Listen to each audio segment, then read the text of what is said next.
9 a.m. the wind is really starting to pick up. It gets strong at times. It comes and goes.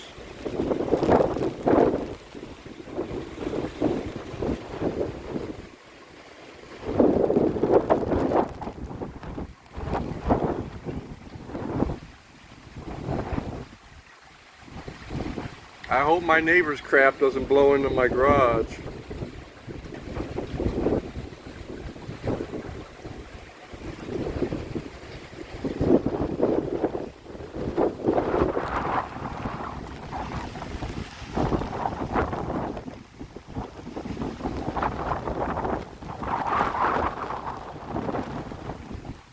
Gonna get a lot worse as the day progresses.